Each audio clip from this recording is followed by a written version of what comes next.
तर ही रेसिपी तयार करण्यासाठी आपल्याला लागेल इथे 2 पिकलेले आंबे। हे आंबे आपल्याला पहिल्यांदा सोलून घ्यायचे आहे, म्हणजे याचा आपल्याला पल्प तयार करून घ्यायचा आहे।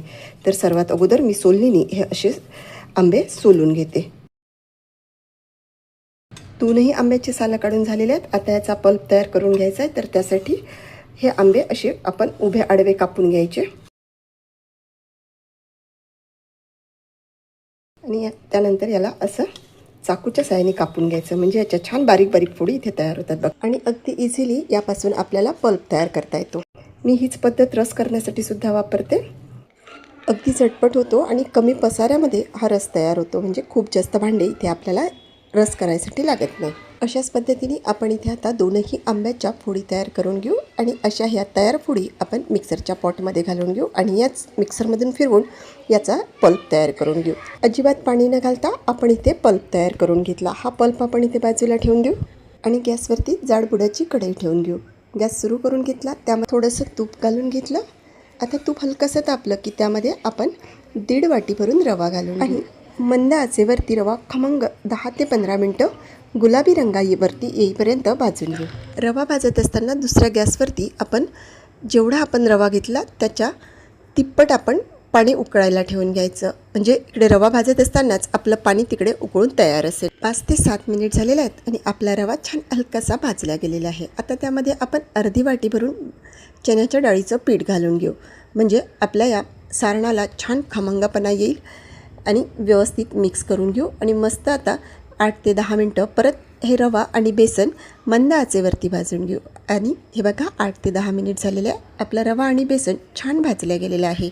आपल्याला आता यामध्ये उकळीचं पाणी घालून घ्यायचं आहे। उकळीचं पाणी एकाच वेळी न घालता थोडं थोडं घालून घ्यायचं, कारण काही रव्याला जास्त पाणी लागतं, काही रव्याला कमी पाणी लागतं। त्यामुळे आपण थोडं थोडं करून व्हिडिओमध्ये दिसत असल्याप्रमाणे गडेदार सारण आपल्याला याचं तयार करून घ्यायचं आहे। मैत्रिणींनो, इथे आपल्याला एक गोष्ट लक्षात ठेवायची आहे, पाणी अजिबात जास्त घालायचं नाही। थोडं कमी झालं तरी चालेल, परंतु जास्त पाणी घालू नका। आता तुम्हाला रवा बघून असं वाटत असेल की मी शिरा बनवत आहे, परंतु नाही। आज आपण शिरा न बनवता एक गोडाचाच पण मस्त पदार्थ बनवणार आहोत। आता त्यानंतर आपल्याला जेवढा आपण रवा घेतला ना तेवढीच आपल्याला यामध्ये साखर घालायची आहे। जर तुम्हाला थोडं जास्त गोड आवडत असेल तर आणखी अर्धी वाटी जास्त घालू शकता। मी आता इथे 1.5 वाटी भरून साखर घालून घेते। एक अर्धा चमचा भरून मीठ घालून घ्यायचं, म्हणजे आपल्या या सारणाला टेस्ट खूप छान येते। व्यवस्थित मिक्स करून घेते आणि एक वाफ या सारणाला काढून घेते। आपल्या सारणाला छान वाफ आलेली आहे। आता यामध्ये आपण तयार करून घेतलेला आंब्याचा पल्प घालून घेऊ आणि सारणाला छान कलर यावा म्हणून यामध्ये आपण ऑरेंज कलरचा अर्धा चमचा भरून फूड कलर घालून घेऊ।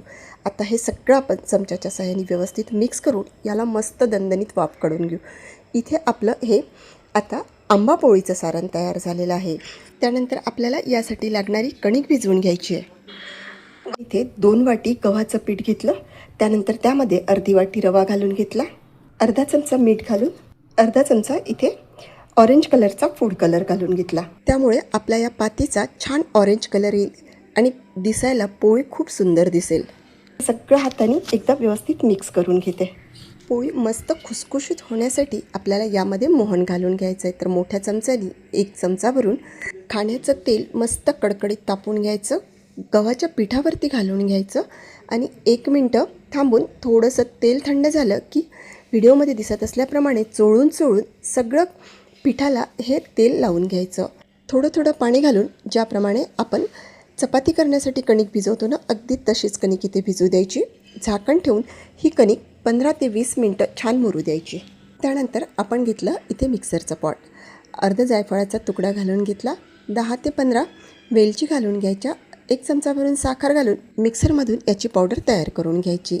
आणि हे बघा छान पावडर तयार झालेली आहे। वेलचीचे जे सालं होते ते वरतीच आलेले आहेत, ते सालं बाजूला काढून घ्यायचे आणि ही संपूर्ण वेलची पूड आता आपण आपल्या सारणात घालून घ्यायची, म्हणजे रव्याचं जे आपण सारण तयार केलेलं आहे ना त्यामध्ये घालून घ्यायची। त्यानंतर त्यामध्ये 1 वाटी भरून खोबरा किस घालून घ्यायचा, व्यवस्थित मिक्स करून घ्यायचं आणि एका परातीमध्ये काढून हे सारण पूर्णपणे आपल्याला गार करून घ्यायचं आहे। ज्याप्रमाणे आपण पुरणपोळी करताना पुरण गार करतो ना, अगदी तसंच आता आपण हे पुरण गार करून घ्यायचं। आणि बघा छान गार पुरण झालेलं आहे आणि व्यवस्थित गोळा इथे तयार होतो आहे।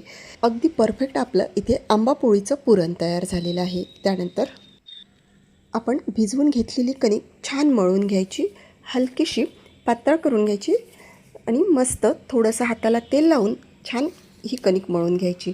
आणि हे बघा, इथे आपली ही कणिकसुद्धा छान मळून झालेली आहे. आता यामधून आपण छोटी पोळी करण्यासाठी जेवढा गोळा घेतो ना तेवढाच गोळा काढायचा आणि हातावरती गोल करून याची हलकीशी व्हिडिओमध्ये दिसत असल्याप्रमाणे वाटी तयार करून घ्यायची. आता जेवढा आपण कणिक घेतली ना त्याच्यापेक्षा दुप्पट आपल्याला सारण या वाटीमध्ये भरून घ्यायचं आहे आणि व्यवस्थित आपल्याला पॅक करून घ्यायचं आहे.